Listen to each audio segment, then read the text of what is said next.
ಓಂ ಶಾಂತಿ. ಯೋಗದ ಸಮಯದಲ್ಲಿ ಮನಸ್ಸು ಅಲೆದಾಡುವುದು ಸಹಜ. ಮನಸ್ಸನ್ನು ಬಲವಂತವಾಗಿ ತಡೆಯಲು ಯತ್ನಿಸುವ ಬದಲು ಸರಿದಾರಿಗೆ ತರಲು ದಿವ್ಯ ಯುಕ್ತಿಗಳನ್ನು ಮಾಡಿ, ಅಂದರೆ ಟೆಕ್ನಿಕ್ಸ್, ಮನಸ್ಸನ್ನು ಶಾಂತಗೊಳಿಸುವ ಸೂತ್ರಗಳು. ಆಲೋಚನೆಗಳನ್ನು ಬಲವಂತವಾಗಿ ನಿಲ್ಲಿಸಬೇಡಿ. ಮನಸ್ಸಿನಲ್ಲಿ ಬರುವ ಆಲೋಚನೆಗಳು ವಿರುದ್ಧ ಹೋರಾಡಬೇಡಿ. ಅವುಗಳನ್ನು ಒಬ್ಬ ಸಾಕ್ಷಿ, ದೃಷ್ಟ ಅಂದರೆ ವಿಟ್ನೆಸ್ ಆಗಿ ನೋಡಿ, ಗಮನಿಸಿ, ನಂತರ ಬಿಟ್ಟು ಬಿಡಿ.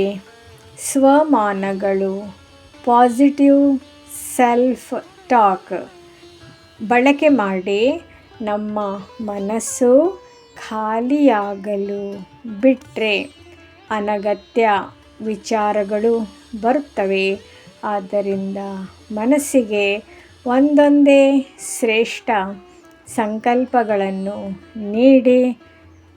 ಉದಾಹರಣೆಗೆ, ನಾನು ಶಾಂತ ಸ್ವರೂಪ ಆತ್ಮ, ನಾನು ಪ್ರೇಮ ಸ್ವರೂಪ ಆತ್ಮ ಎಂದು ಮನಸ್ಸಿನಲ್ಲಿ ಪುನರಾವರ್ತಿಸಿ.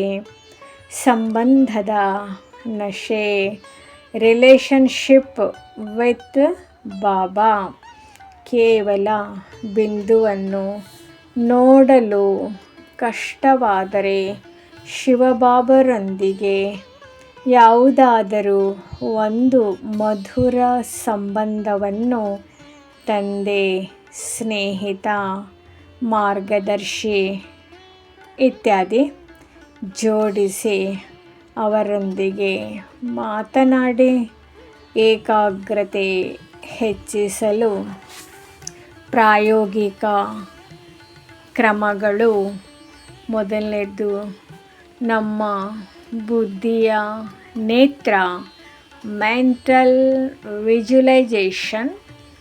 ಕಣ್ಣುಗಳನ್ನು ಸಡಿಲವಾಗಿಟ್ಟು ಭ್ರುಕುಟಿಯ ಅಂದರೆ ಹಣೆಯ ಮಧ್ಯದಲ್ಲಿ ಬಿಂದು ರೂಪದ ಆತ್ಮ ಅಥವಾ ಪರಂಧಾಮದ ಕೆಂಪು ಬಂಗಾರದ ಪ್ರಕಾಶದ ಲೋಕವನ್ನು ಮನಸ್ಸಿನ ಕಣ್ಣಿನಿಂದ ನೋಡಲು ಪ್ರಯತ್ನಿಸಿ.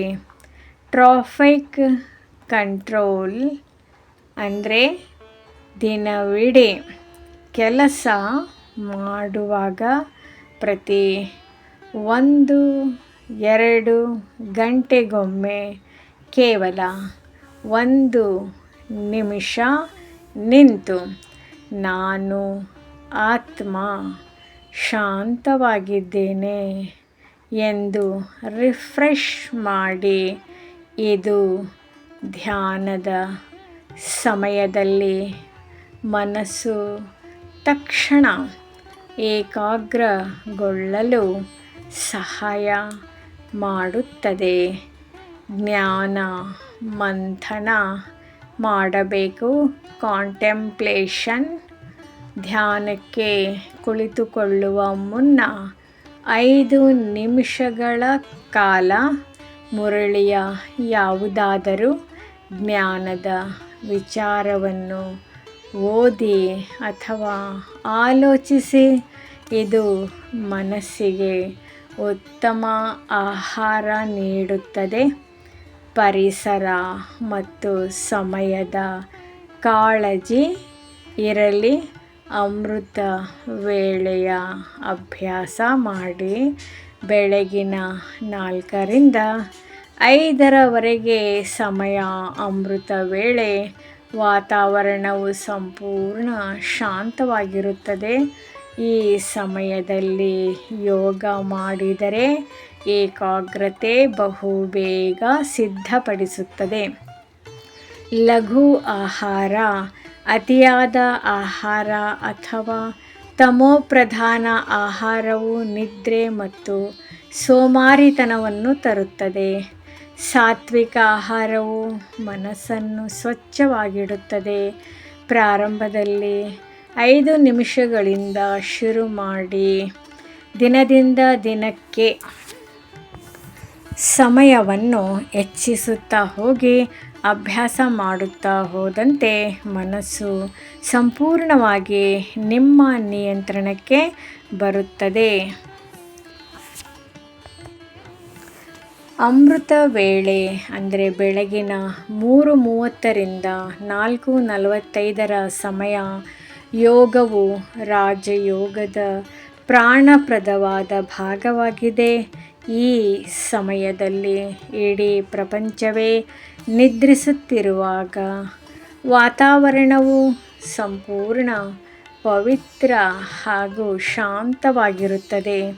ಅಮೃತ ವೇಳೆಯ ಧ್ಯಾನದ ಯೋಗದ ಮಹತ್ವಿಕೆ ಅಂದರೆ ವರದಾನಗಳ ಸಮಯ. ಈ ಸಮಯದಲ್ಲಿ ಪರಮಾತ್ಮ ಶಿವಬಾಬಾ ಪ್ರೇಮ ಮತ್ತು ಶಕ್ತಿಯ ಸಾಗರವಾಗಿ ಆತ್ಮಗಳಿಗೆ ಮುಕ್ತವಾಗಿ ವರದಾನಗಳನ್ನು ಹಂಚುತ್ತಿರುತ್ತಾರೆ.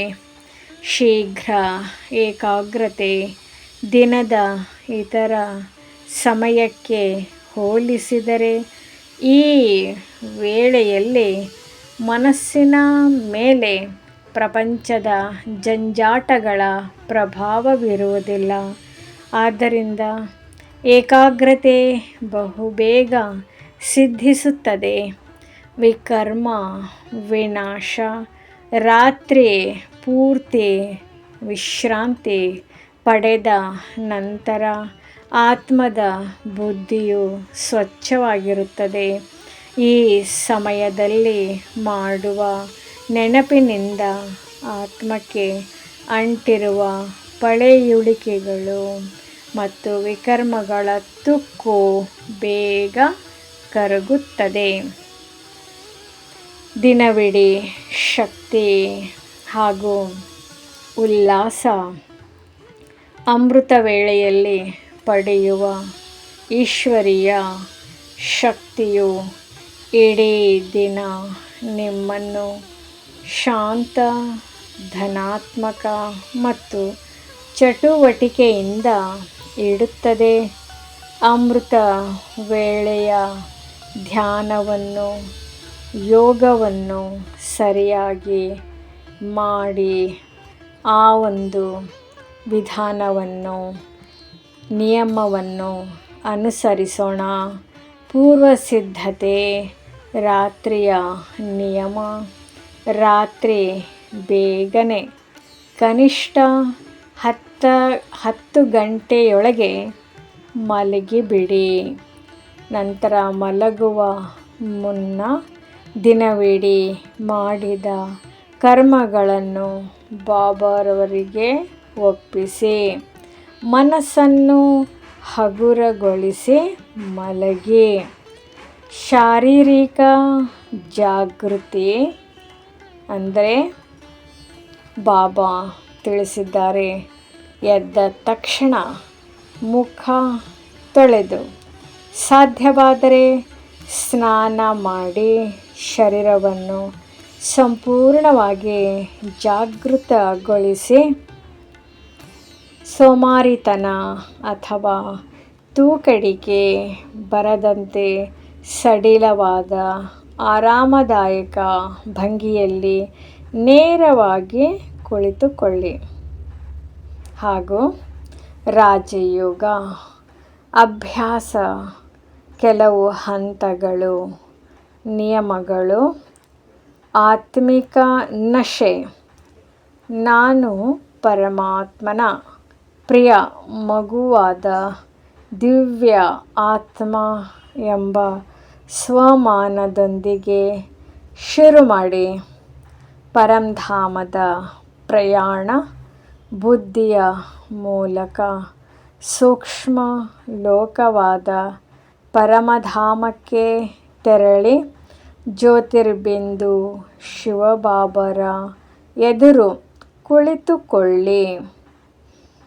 ವರದಾನಗಳನ್ನು ಸ್ವೀಕರಿಸುವುದು ಅಂದರೆ ಧಾರಣೆ ಮಾಡಿಕೊಳ್ಳುವುದು, ಬಾಬರವರಿಂದ ರಶ್ಮಿಗಳಂತೆ ಹರಿಯುತ್ತಿರುವ ಶಾಂತಿ, ಪವಿತ್ರತೆ ಮತ್ತು ಪ್ರೇಮದ ಶಕ್ತಿಗಳನ್ನು ಆತ್ಮದಲ್ಲಿ ತುಂಬಿಕೊಳ್ಳಿ. ವಿಶ್ವ ಕಲ್ಯಾಣ ನಿಮ್ಮಿಂದ ಹೊರಹೊಮ್ಮುವ ಆ ದಿವ್ಯ ಪ್ರಕಾಶವನ್ನು ಇಡೀ ಜಗತ್ತಿಗೆ ಲೈಟ್ ಹೌಸ್ನಂತೆ ಪಸರಿಸಿ.